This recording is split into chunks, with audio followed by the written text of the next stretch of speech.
जय जगन्नाथ माने आसतु जानिबा चैत्र मंगलवार केमिति पालन करा जाए आमे माने घरे केमिति पालन करू से विषय रे किछि जानिबा कथा। वीडियो को आरंभ शेष जाके देखिए, वीडियो को स्किप जमारू भी करेनि सांग माने। तो चलतु जानिबा। माँ मंगला दिन मंगलवार प्रत्येक दिन माँ निज संतान को मंगल कामना करने पूजा व्रत करिथांती।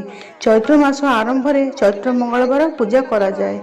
एही ओषा माँ माने तांको पिला मानक पई करिथांती। एही मंगलवार दिन सकाळ उठी मुंड धोई गाधोई भल वस्त्र परिधान करी पूजा करती। एही पूजा घर दांड रास्ता रे पंथेई करी होइथाए।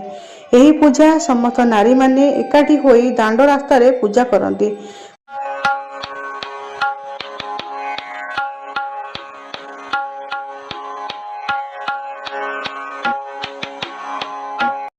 पूजा करने स्थान को गोमय लिपि भल भाव सफा करदे। से गात खोली पंथई करेंगे।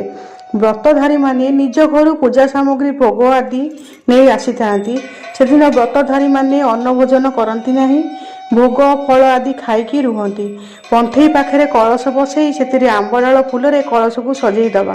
तापर पंथई चारिकड़े मुरुज सिंदूर रे सजई दियंती। पंथई को व्रतधारी माने समस्ते गोटे गोटे गुआ आनी ताकू गंगा जल हलदी पानी रे धोई पंथई पाखे स्थापन करेंगे। मंगला माँकर प्रिय मंदार फूल पंथई को भल भाव सजई देवे।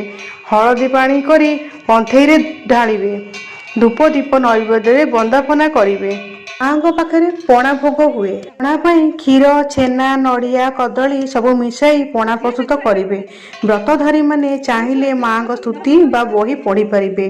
बही पढ़ा सरला परे समस्ते मिसिकी पणा को पंथई रे ढालिबे।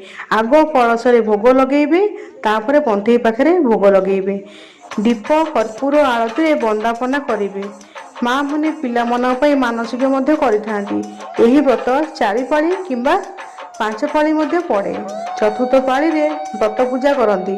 पंथई रे पंथई पाखर गुआ आनी घरे पूजा करा जाए। पिठा तरण भोग करा जाए।